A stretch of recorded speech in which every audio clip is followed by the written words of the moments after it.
मेरे अब्बू को फौत हुए 6 माह गुजर चुके थे। मेरी अम्मी जवानी में ही बेवा हो गई थी। जब अम्मी मुझे लेकर नानी अम्मा के घर जाने लगी तो चचा ने हमें रोक लिया और अम्मी से कहा था कि आप मेरे मरहूम भाई की बीवी हैं, आपका ख्याल रखना मेरा फर्ज है। तब से चचा मेरी माँ का बहुत ख्याल रखते थे। वो अपनी बीवी से ज्यादा मेरी अम्मी पर मेहरबान थे। यही वजह थी कि चची मेरी माँ पर शक करती कि उनका मेरे चचा के साथ कोई चक्कर है, और फिर चची ने हमारी जिंदगी जहन्नुम बना दी थी। सारे घर के काम हम माँ बेटी से करवाती और चची हम दोनों को बातें भी सुनाती। चची कभी भी हमारे काम से मुतासिर नहीं हुई थी।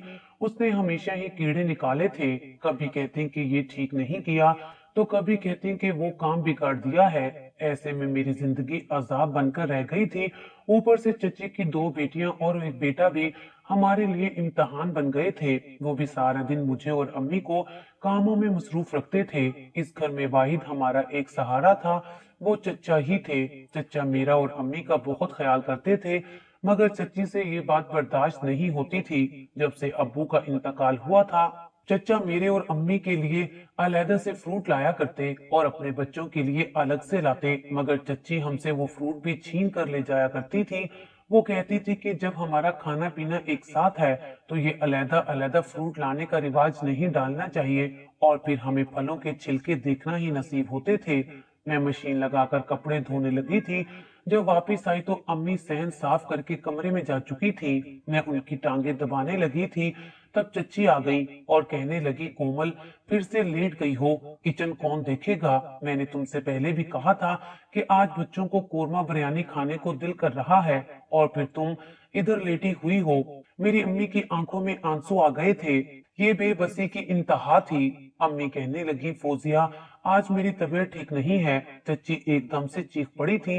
वो कहने लगी, कोमल हर वक्त तुम बीमार रहती हो। मेरा तो जी करता है कि तुम दोनों माँ बेटी को हाथ से पकड़कर घर से निकाल दूं, मगर मुझे इस बात का इल्म नहीं है कि तुमने मेरे शोहर पर क्या जादू कर रखा है जो तुम लोगों को वो इस घर से जाने नहीं देता। मेरे बस में हो तो मैं तुम दोनों को अपने घर में एक लम्हे के लिए भी बर्दाश्त ना करूं। अम्मी उठी और किचन में चली गई। मेरा दिल चाहता था कि मैं चच्ची से पूछूं कि आपके अंदर का हसद आखिर कब खत्म होगा। दरअसल जब मेरे अब्बू हयात थे तो वो खूब कमाया करते थे। मेरे चचा से ज्यादा मेरे अब्बू की आमदनी थी। हमने अच्छा खाया और अच्छा पहना था। ये सब देखकर चची हसद का शिकार होती रही थी। तब हमारी जिंदगी बहुत पुरसुकून गुजर रही थी। ना जाने हमारी खुशियों को किसकी नजर लग गई कि मेरे अब्बू का इंतकाल हो गया। अम्मी तो अब तक सदमे में थी। चच्ची ने बड़ी होशियारी से अब्बू का बिजनेस चचा के हवाले कर दिया था। जाहिर सी बात है कि मैं और अम्मी तो अपने हवास में ही नहीं थे। अब्बू का कारोबार डूबने वाला था तो चचा ने उसे संभाल लिया था। अब चचा हर महीने सारी आमदनी लाकर मेरी अम्मी के हाथ पर रख दिया करते थे और कहते थे कि भाभी ये आपका माल है, आपने इसको जिस तरह इस्तेमाल करना है वो आपकी मर्जी है। चचा अपना काम छोड़कर अब्बू का बिजनेस संभाल रहे थे। अम्मी चचा को अच्छी खासी तनख्वाह देने लगी थी। ये सब देखकर तो चची का दिल जलकर रह गया था कि मेरा शोहर अभी भी बस एक तनख्वाहदार मुलाजिम की तरह काम कर रहा है। चची ने चचा और अम्मी पर शक करना शुरू कर दिया था।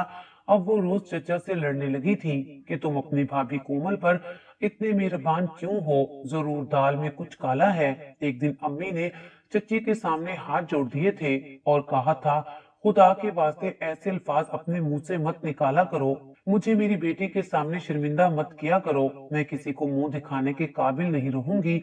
एक दिन चच्चा ने साफ साफ कह दिया था कि अगर फौजिया तुमने ये बात करना ना छोड़ी तो मैं तुम्हें तलाक देकर इस घर से निकाल दूंगा। ये बात सुनकर चच्ची डर गई थी।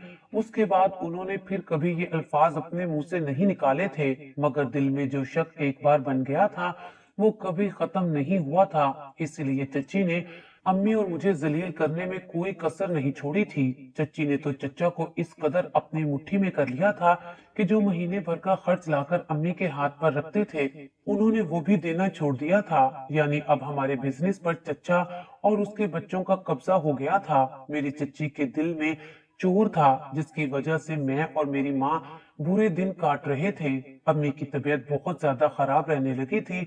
मैंने सोचा था कि मैं चचा से बात करूंगी कि मेरी अम्मी के इलाज के लिए चंद पैसे दे दे। जब रात को चच्चा घर आए तो मैं उनके पास चली गई और उनसे कहा, चच्चा आपसे बहुत जरूरी बात करने आई हूँ। चच्चा कहने लगे, हाँ बेटी कहो क्या बात है। तब मैंने कहा कि मेरी माँ की तबीयत खराब रहती है, उनकी वजह से बड़ी परेशानी होती है। आप मेरी अम्मी के इलाज के लिए कुछ पैसे दे दीजिए ताकि मैं अम्मी को डॉक्टर के पास ले जाऊं। चच्चा कहने लगे, ठीक है बेटी, मैं तुम्हें पैसे दे दूंगा। मुझे तो इस बात का इल्म ही नहीं था। उस वक्त चच्ची हम दोनों की बातें चोरी छुपे सुन रही थी। वो जल्दी से आगे बढ़ी और कहने लगी, वाह अमजद, मेरे लिए तो तुम्हारे पास पैसे नहीं हैं, लेकिन अपनी भाभी के लिए पैसे फौरन से निकाल रहे हो। चच्चा कहने लगे, तुम्हारे कपड़े जूतों के लिए मेरे पास पैसे नहीं हैं। अगर तुम कभी बीमार पड़ी तो तुम्हें भी डॉक्टर के पास लेकर जाऊंगा। इतना पत्थर दिल नहीं हूँ, लेकिन तुम कैसे बीमार पड़ोगी? तुम तो सारा दिन बिस्तर पर लेटी अपनी भाभी और उसकी बेटी पर हुक्म चलाती रहती हो, उनसे काम करवाती रहती हो। बीमार तो वो इंसान होता है जो मुशक्कत करता है। चच्ची ने जब चच्चा के मुंह से ये अल्फाज सुने तो उनका रंग फक होकर रह गया था। वो कुछ कहे बिना ही कमरे से बाहर निकल गई थी। चच्चा ने मुझे 10,000 रुपए दिए थे और कहा कि अपनी अम्मी को सुबह डॉक्टर के पास ले जाना। मैंने चच्चा का शुक्रिया अदा किया और अपने कमरे में आकर सारी बात अपनी माँ को बता दी थी। अम्मी कहने लगी, शुक्र है तुम्हारे चच्चा को अपनी बीवी के करतूत का तो मालूम हुआ है। मैंने कहा, जी अम्मी, मुझे भी इस बात की तसल्ली है। अम्मी कहने लगी, बस मैं चाहती हूँ कि मेरी और तेरी इज्जत इस औरत से महफूज रहे, ये कुछ भी कह सकती है। मैं बोली, अम्मी, चच्ची सारा दिन हमारी बेइज्जती करती हैं, इससे बढ़कर और क्या करेंगी? अम्मी कहने लगी, ऐसी औरतें कुछ भी कर लेती हैं, तुम क्या जानो। मैंने अम्मी से कहा, छोड़े इन बातों को, अब मेरे पास पैसे आ गए थे और मैं सुबह आपको डॉक्टर के पास ले चलूंगी। रात मैं और अम्मी पुरसुकून हुई थी, इस बात से बेखबर कि आने वाली सुबह हमारे लिए क्या लेकर आने वाली है। सुबह कुछ यूं हुआ कि मेरी आंख किसी के दरवाजे पीटने की आवाज सुनकर खुली थी। मैंने जल्दी से उठकर दरवाजा खोला तो सामने चच्ची खड़ी थी। वो मुझे खूनखार नजरों से देख रही थी। पीछे चच्चा भी चले आए थे। चच्ची कहने लगी, तुमने अपने चच्चा के पैसे चुराए हैं। मैंने नफी में सर हिला दिया और बोली, नहीं चच्ची, आप कैसी बातें कर रही हैं? मैंने तो जिंदगी में कभी भी चोरी नहीं की। चच्चा ने खुद ही कल रात अम्मी के इलाज के लिए 10,000 रुपए दिए थे। चच्ची कहने लगी, बस ज्यादा बातें मत बनाओ, मुझे कमरे की तलाशी लेने दो। चच्चा भी पीछे खड़े हमें देख रहे थे। चच्ची ने हमारे कमरे की सारी चीजें उलट पुलट करना शुरू कर दी थी और जब उन्होंने हमारी अलमारी खोली तो सामने के मंजर देखकर मैं दंग रह गई थी। चच्ची ने अलमारी से अपने सोने के जेवर निकालकर हवा में लहराए थे। वो कहने लगी, कोमल, मेरे सोने के जेवर तुम्हारी अलमारी में क्या कर रहे हैं? अम्मी तो ये सब देखकर घबरा गई थी। वो जल्दी से आगे बढ़ी और दोनों हाथ चच्ची के सामने जोड़ दिए और कहने लगी, फौजिया, मुझे इल्म नहीं है कि ये कहाँ से आए हैं। चच्ची कहने लगी, अगर तुमने नहीं रखे तो इसका यही मतलब है कि तुम्हारी बेटी ताहिरा जेवर लेकर आई है। अम्मी कहने लगी, ना तो मैं चोर हूँ और ना ही मेरी बेटी चोर है। चच्चा आगे बढ़े थे, उनके माथे पर शिकन थे। वो कहने लगे, अगर तुम दोनों माँ बेटी चोर नहीं हो तो मेरी बीवी के जेवर यहाँ क्या कर रहे हैं? चच्ची ने अलमारी की फिर से तलाशी लेना शुरू कर दी और फिर चच्चा का वॉलेट निकालकर हमें दिखाया था। वो कहने लगी, ये वो वॉलेट है जो मैं और मेरा शोहर सुबह से तलाश कर रहे हैं। मुझे 100% यकीन था कि जब रात को ताहिरा हमारे कमरे में आई थी तो यही लेकर गई होगी। मुझे तो पता है तुम दोनों माँ बेटी के हाथ में बड़ी सफाई है, इस तरह चोरी करती हो कि सामने वाले को पता तक नहीं चलता। मगर अमजद कहाँ मानने वाले थे। वो कहने लगे कि ना मेरी भाभी चोर है और ना ही मेरे भाई की बेटी चोर है। मैंने इसलिए कहा था कि मेरे साथ चलो और आकर तमाशा अपनी आंखों से देख लो। मुझे तो यही लगता है कि ये दोनों माँ बेटी हमारी चीजें लेकर यहाँ से फरार होने का मंसूबा बनाए बैठी हैं। चच्चा का चेहरा सुर्ख हो चुका था। वो कहने लगे, मुझे आप दोनों से इस चीज की उम्मीद नहीं थी। चच्ची कहने लगी, मैं अब मजीद इन दोनों चोरियों को अपने घर में नहीं रख सकती। चच्चा चुप रहे थे। चच्ची कहने लगी, मैं अभी पुलिस को फोन करके इनको हवालात में बंद करवाती हूँ। चच्चा कहने लगे, नहीं, ऐसा हरगिज मत करना, जैसी भी हैं ये दोनों मेरे भाई की निशानी हैं। चच्ची के माथे पर बल पड़ गए थे। वो कहने लगी, अमजद, आज भी आप इन दोनों की ही तरफदारी करेंगे? चच्चा चुप रहे थे तो चच्ची कहने लगी, अगर तुम चाहते हो कि मैं तुम्हारी भाभी और भाई की बेटी पुलिस के हवाले ना करूं तो इन्हें घर से निकाल दो। मैं अब इन दोनों के साथ नहीं रह सकती। चच्चा का चेहरा उतर गया था। वो आगे बढ़े और अम्मी से कहने लगे, भाभी, अब बात चोरी तक आ गई है। अगर आपने और ताहिरा ने इस तरह की हरकत ना की होती तो फौजिया की कभी मजाल ना होती कि आपको इस घर से निकल जाने का कहती। गलती अब आपकी और आपकी बेटी की है। मैं फौजिया को मना नहीं कर सकता। हमारी बेहतरी इसी में है कि आप इस घर से चली जाएं ताकि मेरी बीवी आपको पुलिस के हवाले ना करे। तब मेरी अम्मी आगे बढ़ी थी। वो आज जिंदगी में पहली बार चचा के सामने बोल रही थी। वो कहने लगी, अमजद, जिस घर में तुम रह रहे हो ये मेरे शोहर ने बनाया था। एहसास फरामोशी की भी कोई हद होती है, मगर तुम तो हद पार कर चुके हो। तुमने मेरे शोहर के घर पर कब्जा किया। मैं चुप रही। तुमने मेरे शोहर का सारा बिजनेस अपने कब्जे में कर लिया। मैं तब भी चुप रही। तुम्हारी बीवी ने मुझसे और मेरी बेटी से मुलाजमों की तरह रवैया रखा। हमसे पूरे घर के काम करवाए। मैंने फिर भी कुछ नहीं कहा, लेकिन अब बस हो गया। अगर इस घर से कोई जाएगा तो वो मैं नहीं, मेरी बेटी नहीं, बल्कि तुम, तुम्हारी बीवी और तुम्हारे बच्चे जाएंगे। मेरे घर से निकल जाओ। मेरी अम्मी की आवाज बहुत गरजदार थी, मगर चचा कहने लगे, भाभी, आप किस खुशफहमी में रह रही हैं? अगर मैंने आपके शोहर का बिजनेस ना संभाला होता तो वो क्या इस मकाम पर होता, बल्कि वो कब का डूब गया होता और आप ये घर बेचने पर मजबूर हो जाती। आपके पास छत भी ना रहती। आप दोनों माँ बेटी पहले भी चोरी करती रही हैं। हमारा बहुत सा पैसा गायब है। यकीनन वो आपने चोरी किया होगा। ये बातें सुनकर चच्ची आगे बढ़ी और उन्होंने पुलिस का नंबर मिला लिया था। वो कहने लगी कि आप हमारे घर आ जाएं, हमारे घर में चोर हैं। चचा कहने लगे, भाभी, आप तो अपनी जिंदगी गुजार चुकी हैं। अब अपनी बेटी का ही कुछ सोचें। बेहतरी इसी में है कि आप ये घर छोड़कर चली जाएं। आपको नहीं पता कि थानों में क्या सलूक होता है। चचा ने अम्मी को इस कदर डरा दिया था कि वो अपने और मेरे 2 जोड़े बैग में रखकर मुझे अपने साथ लेकर रवाना हो गई थी। मैं और अम्मी बेबसी की इंतहा पर पहुंच गई थी। दिल था कि गम से फटा जा रहा था। दुख इस बात का नहीं था कि हमें हमारे हक से महरूम किया जा रहा था, क्योंकि जब से अब्बा मरे थे हमें कभी हमारा हक मिला ही नहीं था। अब तो असल परेशानी इस बात की थी कि हमारे पास रहने के लिए कोई ठिकाना ही नहीं था। अम्मी कहने लगी, ताहिरा, अब हम कहाँ जाएंगे? जब से अब्बू हमारी जिंदगी से गए थे चच्ची ने हमें किसी से मिलने जुलने नहीं दिया था और ना ही किसी के साथ राब्ता रखने दिया था। अगर अम्मी की कोई दोस्त होती तो हम उसके घर चले जाते। यूं ही चलते चलते रात हो गई थी। हम अपने शहर से दूर आ गए थे, मगर कोई भी ठिकाना हमें नहीं मिला था। मैं भी खामोश थी और अम्मी भी खामोश थी। फिर रात हो गई। मर्द हम तन्हा औरतों को अजीब नजरों से देखने लगे थे। तब अम्मी कहने लगी, ताहिरा, हम अब क्या करेंगे? मेरे पास कोई जवाब था ही नहीं। हम आगे पहुंचे तो हमें एक जेरे तामीर घर नजर आया।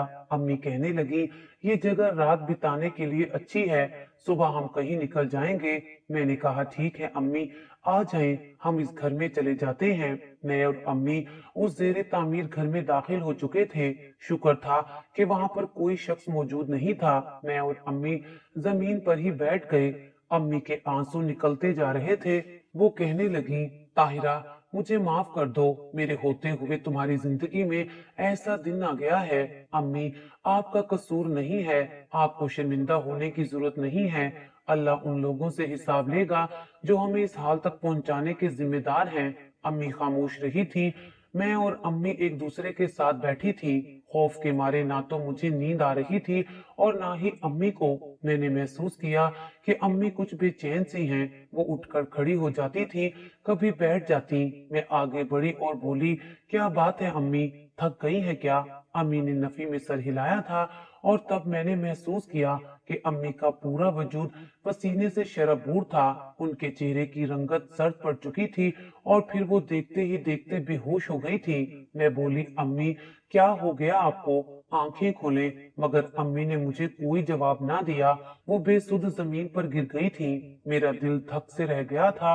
मैंने जल्दी से अम्मी की नब्ज को टटोला था। वो अभी चल रही थी। मुझे मालूम था कि मेरी अम्मी दिल की मरीजा है और डॉक्टर ने ऐसे हालात में अम्मी को जुबान के नीचे रखने के लिए गोली का कहा था।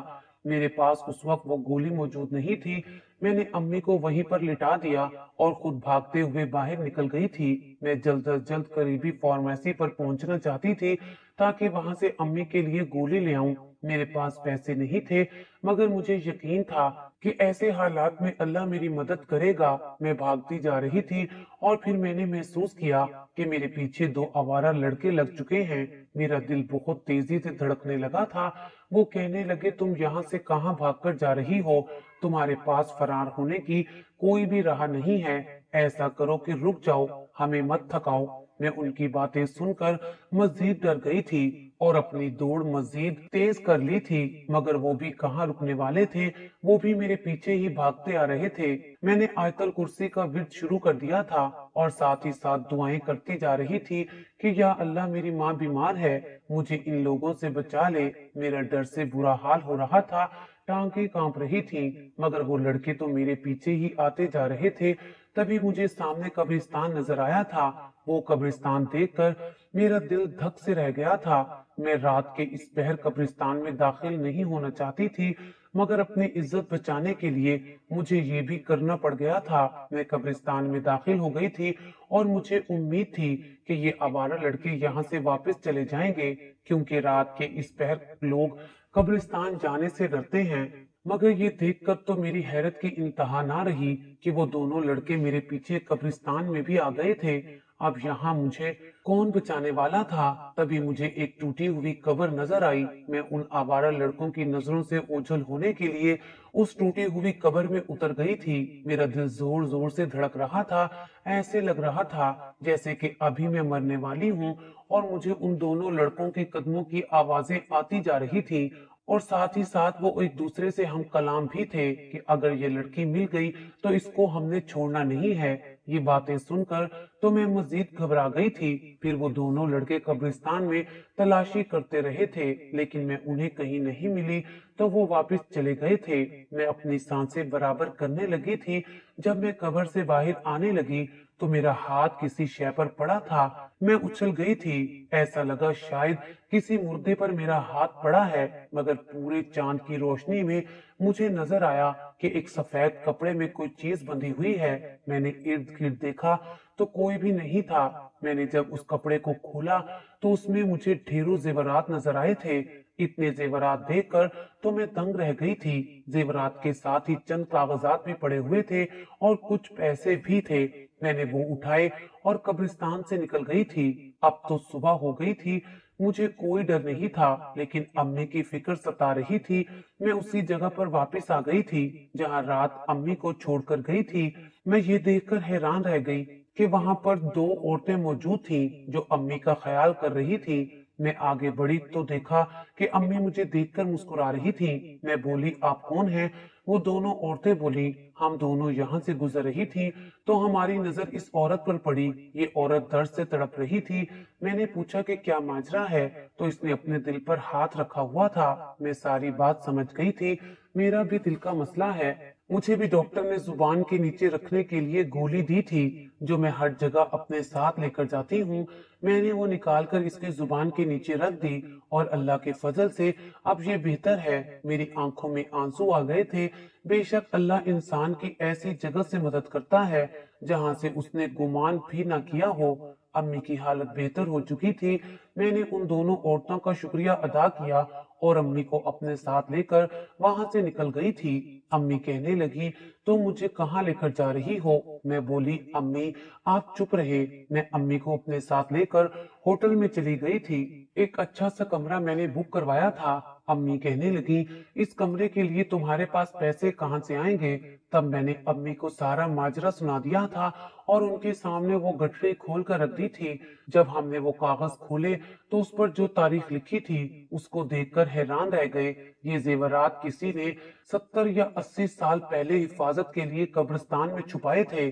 जाहिर सी बात है कि अब इन चीजों का मालिक तो गुजर गया होगा। तब अम्मी कहने लगी, अब हम ये चीजें रख सकते हैं। फिर हमने वो जेवरात बेच दिए थे। वो इतने ज्यादा महंगे बिके थे कि हमने अपने लिए नया घर ले लिया था। तब अम्मी कहने लगी कि मैं अपने साथ बुरा सलूक करने वालों को माफ नहीं करूंगी। अम्मी ने कहा कि मैं चचा और चची पर केस करना चाहती हूँ और तुम्हारे अब्बू की सारी जायदाद उनसे वापस लेना चाहती हूँ। अम्मी ने चचा और चची पर केस किया और सारे पैसे देकर एक अच्छा वकील रख लिया। फिर कुछ अरसे बाद ही हम ये केस जीत गए थे।